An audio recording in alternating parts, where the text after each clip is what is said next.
nibs for only from when they started to 2014. After 2014, they changed color one. I got a dark blue with flowers on it, and it has this lime green, yellow. And just as a note, Nakaya currently does not have a lot of urushi pens, if any at all.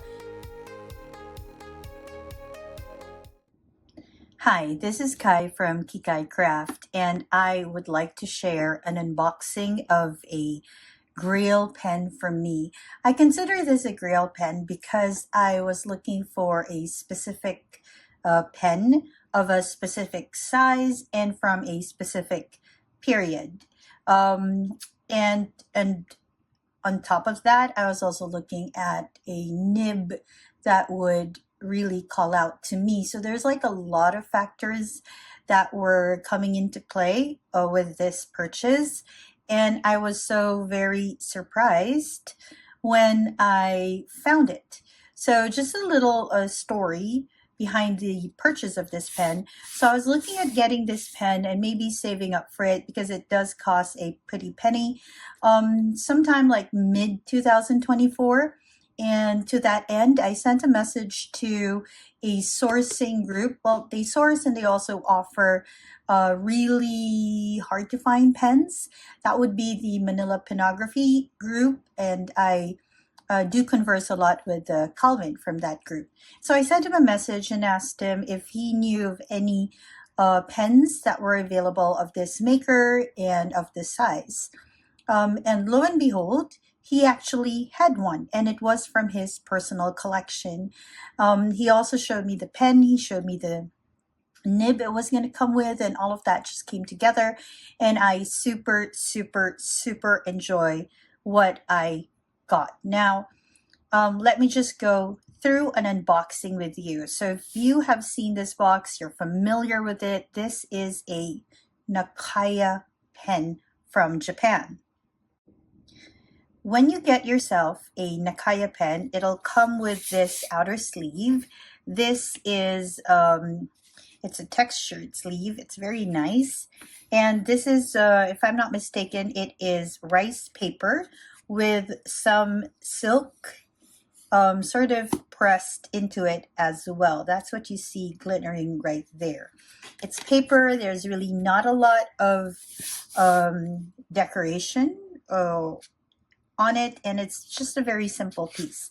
I got this pen as a new to me pen, so it was part of someone else's collection, and it was fantastic that he was ready to part with it.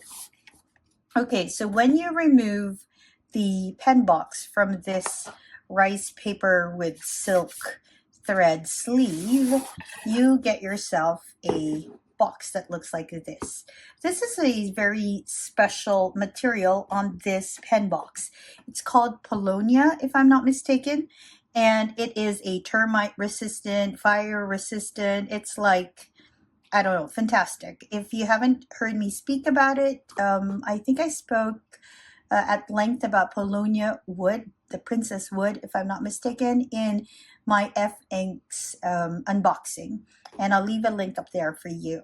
So it comes with that particular wood. You can see it's a very simple design, and it's very lightweight. That's one good thing about this particular wood as well.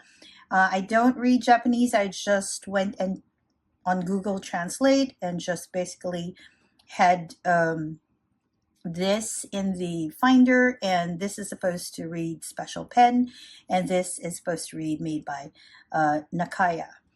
So upon closer inspection though, you will find that right there it says Nakata, right?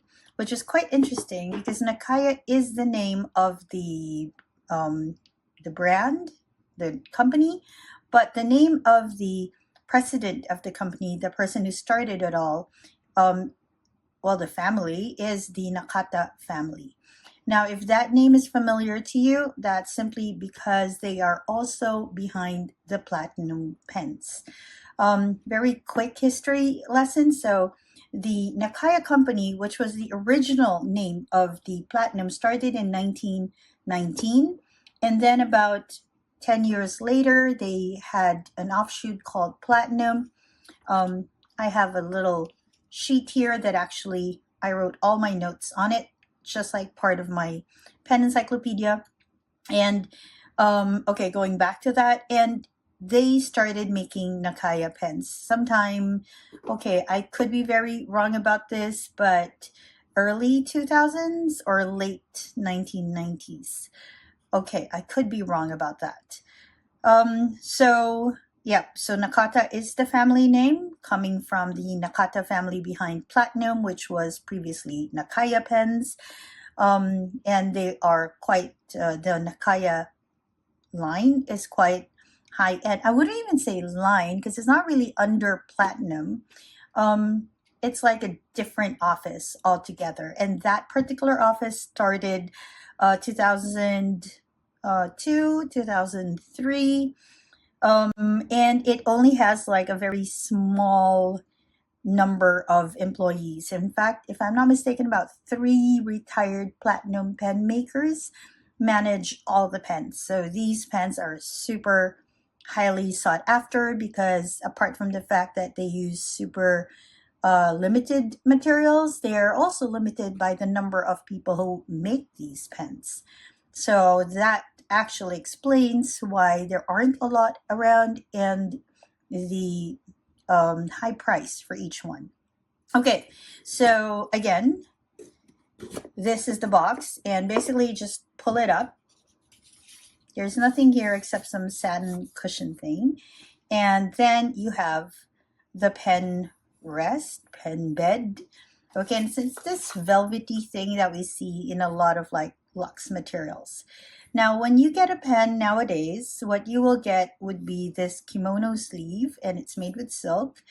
You will also get like a letter, especially if you are the first owner and you get it straight from their place. You get this piece of paper that is a letter basically that tells you a bit more about your pen because it is supposed to be made based on your specifications. It's really very like customized. I didn't get that with this one, I suppose, because I'm not the first owner. And nowadays too, this is after 2015, I think, it also comes with like a sheet of paper that tells you how to take care of your pens.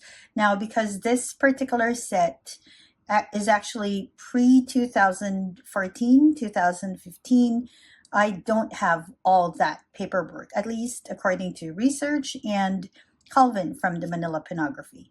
All right, so let's just have a look at this. So you'll get a sleeve with it. There's nothing here except the bottom of the box.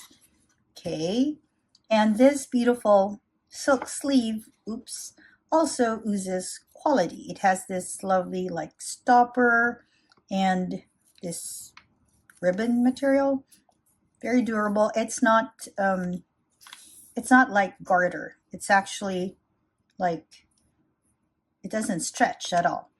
Okay, so with this particular one, I got a dark blue with flowers on it, and it has this lime green, yellow, water-resistant inner lining to that. Okay, so let's close this up. I don't use this pen sleeve because I put all my pens in either a 4-pen case or a 5-pen case, mostly by Galen Leather, which I super enjoy. Okay, so what did I get? I got this. There's a lot to unpack when it comes to the name of this pen. It's a very long name. All right, so it's Nakaya, Piccolo, Olive Green, Tamenuri, Hagi, 2B. That's quite a mouthful.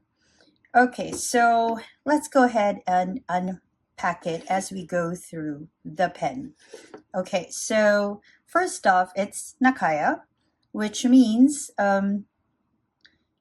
it is a pen from Japan, again, as I mentioned, and it is an offshoot of, or rather a sister company of Platinum. And just as a note, Nakaya currently does not have a lot of urushi pens, if any at all, because of the recent earthquake. So their materials and all of that, they're sort of rebuilding, I think, or restocking. Um, the Nakaya pens have an urushi finish to it. And this urushi finish, actually, that's the lacquer. That's like the name of the lacquer for this, comes from trees and sap of trees. And for them to get a lot of material, they first have to have a lot of trees, because every tree has about maybe a cup or 2 cups of sap every time they can harvest. And then to apply it requires at the very least 24 hours to cure every layer, and each pen will have a lot of layers of urushi. Now, the second part of it, the piccolo part, okay, let's just put this here. The piccolo part is actually more of the shape of the length of the pen. Piccolo is the shortest, if I'm not mistaken, of the Nakaya lengths. They have a lot of different sizes, bigger than this, and a few different shapes. This is the cigar shape, okay, which means it's not your usual like bullet cigar. It's sort of like flats out there, and there's this nice tiny pointy thing there. I suppose that sharpish edge, because it is not sharp at all. It just looks a bit sharp when you look at it. Allows for the inner color to come out after some time. So that's one interesting thing about the tamenuri technique in urushi, which they use on the pen. Okay, so let's backtrack just a little bit. The material of the pen is actually ebonite. And so that means you have quite a good pen, good quality. Sorry, that's cat hair. And on top of that, it's very light. The inspiration of this pen came from a client of Platinum who asked for an ebonite body, and that's all he wanted. And because he actually had urushi, I think he was an urushi supplier, he decided to just paint the pen over and over with urushi. And when he came out with a very beautiful piece showing depth and all that, the people in Nakaya took notice. And eventually they came up with this technique for their Nakaya pens. For this particular one, the olive green tamenuri, they put in like a light sort of olive green undercoat to it. That's what you can see peeking out from these edges, the sharp parts of it. By sharp, I don't really mean sharp. It's still smooth, except it's like edgy. I don't know, the edges of it. Okay, so they have that undercoat. And in this case, it's like some olive green, light green undercoat. And then they cover it with this urushi material. Now, urushi tamenuri is actually like a brown or a red sort of lacquer. In some cases, it can also be black. And they just cover that over and over again. So the idea is that the patina of this particular type of material and finish is that it's meant to sort of like rub off, so you can see a lot of the undercolor of it. Okay, since this is a fairly smooth pen, I'm not so sure where it can really rub off except for these recesses and edges. Okay, it's a screw cap. And actually, it's when you remove the cap that you see even more beauty or prettiness to the pen. Okay, so I'm going to scoot you in so you see it. Can you see it? There.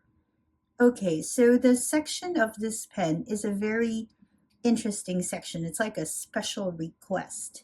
This is called the Yakunori Hagi. Okay, so basically what is that? Hagi is a flower, or rather a plant. It's a bush clover, and if you look at it closely, the plant, I mean, you will see these details. So it has like tiny little like buds of color, I think pink or something like that. And it doesn't actually really have leaves like that. I think that's there for decorative purposes, or maybe I just didn't look at it close enough. Okay, so again, Hagi means bush clover, and the whole technique here is called Yako Nuri Hagi. So Yako Nuri is supposed to be the black urushi that you see right there. So you see those buds and those flowers. This technique of painting is called Yako Makie.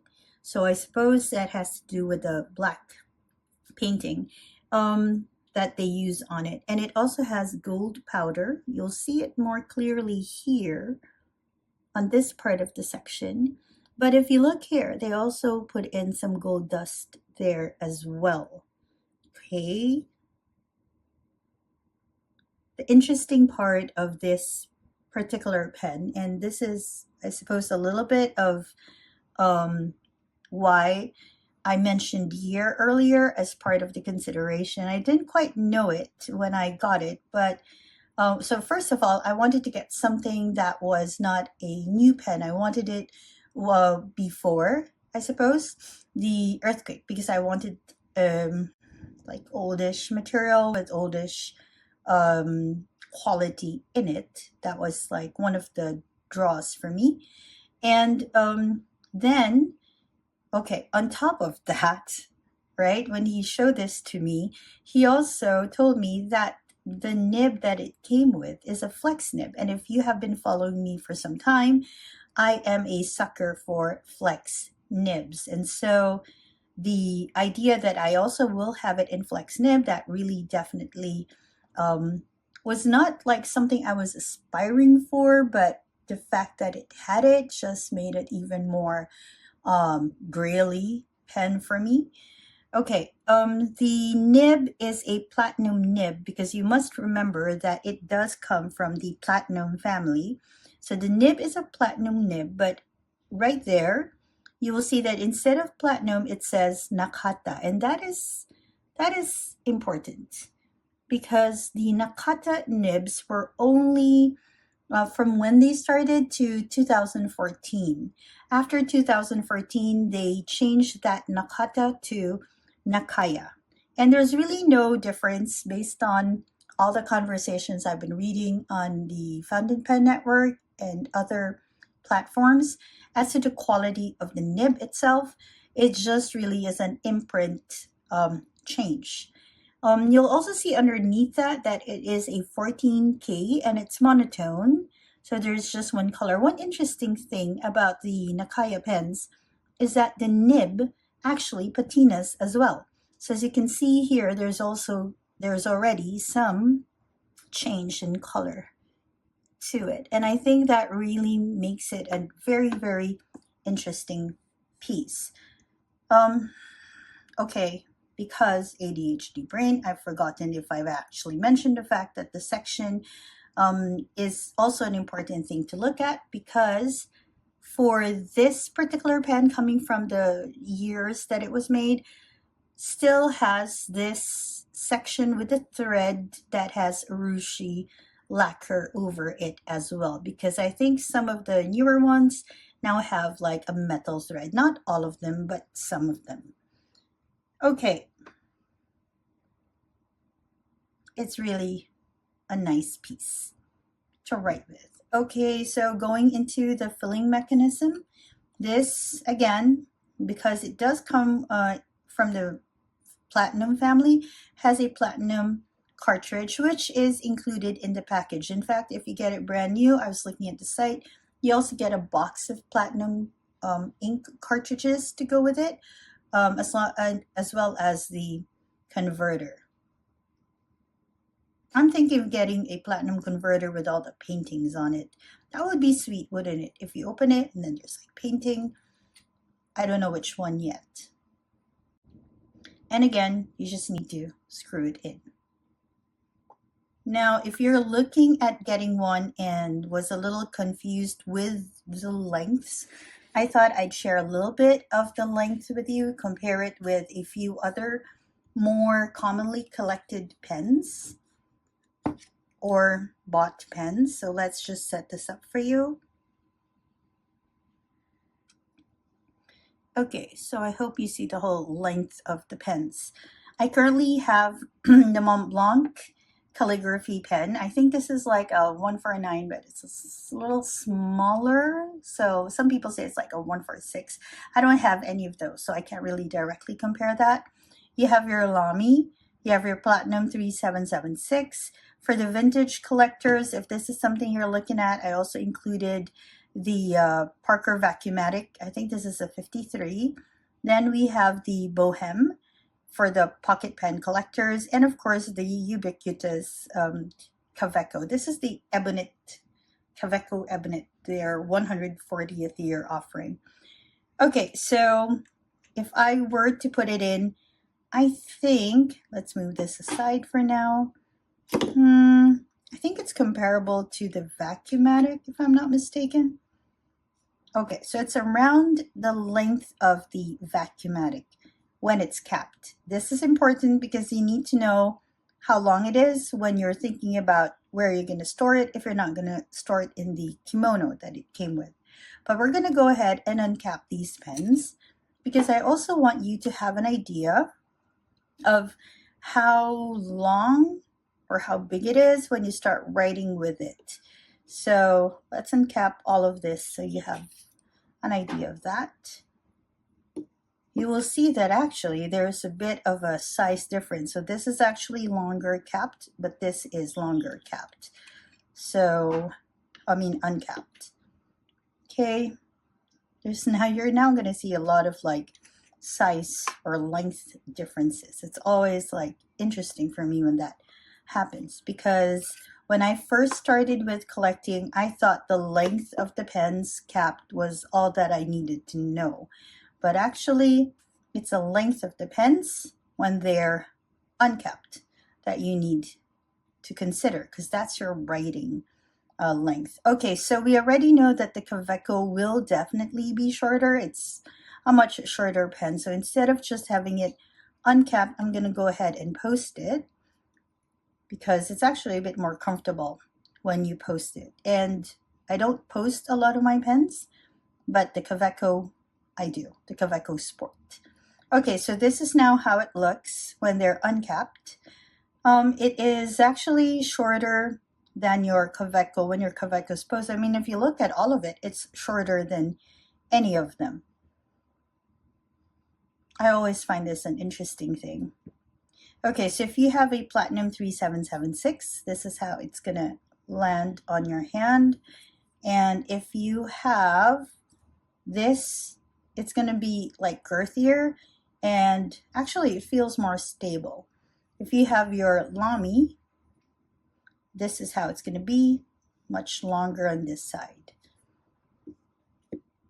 Let's just look at that again, so you can see. Okay, there's a lot of cat hair flying where I am. My apologies for those who get annoyed with that, like I do. Okay, so not with the cat hair. Anyway, going back. So this is how it is, uncapped. Again, for your consideration as you think about the Piccolo. So the Piccolo is the shortest of all the Nakayas. It also seems to be one of the simplest designs that they have. I do have like one more Nakaya design that I'm looking at, but that one can wait for a bit. I'm not in a hurry. These things are not cheap actually at all. And to get them now, not a lot of places even have them. Before I went to the Manila Pen Show last March, I checked with Aesthetic Bay if they had any, and they did, but they had like, I don't know, versions that I didn't quite like, longer ones. But if you're into longer pens, Aesthetic Bay had a few, if I'm not mistaken, available sometime in March. I don't know how it is now. Okay, so now we want to go for a writing sample if I can find the paper. This is currently inked with the Cacao do Brazil from Jacques Herbon or J. Herbon, and I really like that ink. This whole writing thing. Okay, I'm going to show it to you now. This whole writing thing that I put together is all Herbon Cacao do Brazil. This is actually part of this sort of personal project that I'm putting together where I put in a lot of the information that I get about the pens. I'm such a sucker for these little bits of history. So that for me is like a personal project that I have. I'm just trying to look for paper to sort of cushion the writing. So let me get a guide paper for us. Okay, so the paper I used for this one, by the way, is Maruman Loose Leaf. That's a very nice piece of paper. The one that we're going to use now for a writing sample is just parchment paper. I'm going to scoot you in. Let's see if this will follow me. Okay, there. Like I have been sharing in a lot of my recent videos, the light in Jakarta is crazy.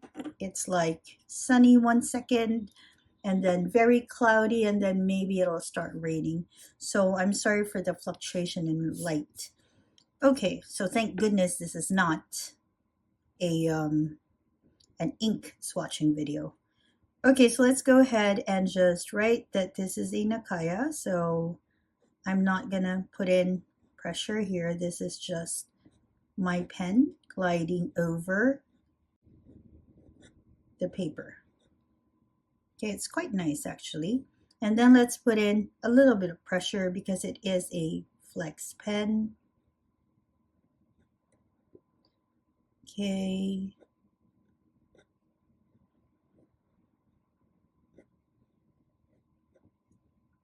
There you go. Then let's just draw some lines so you see. So it is, if I'm not mistaken, a fine. Looks like a fine to me. This is no pressure. And then let's put in some pressure on the downstroke.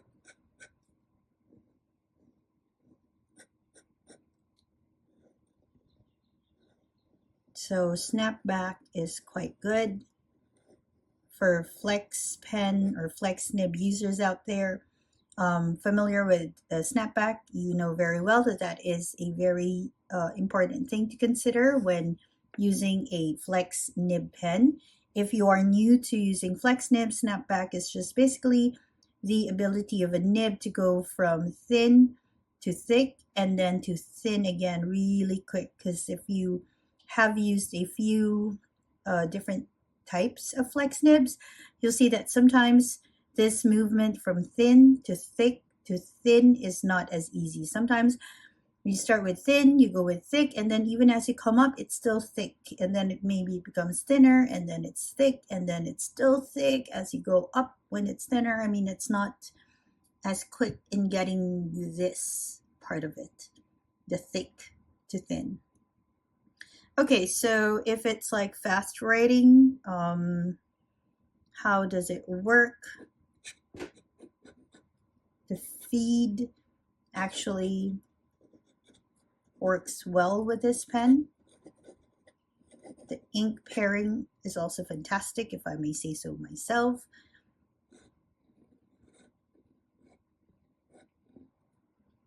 There's no railroading for this particular nib. I've not experienced railroading until my ink started to dry up. So the feed is actually doing quite well as with the nib too. Okay, this is not how it, I'm just gonna mix these up. If I jumped over the lazy dog, that's not the real thing I should write. There's also a slight feedback to this nib, which I find quite nice. It's not scratchy, although it was a little bit when I got it. So I'm very glad for Sunny Co's lessons on nib maintenance, because I tweaked that nib just the tiniest bit to make sure that the scratch was less perceptible, or that the scratch disappeared, which is exactly what happened. Okay, so there it is. Let's scoot you back out.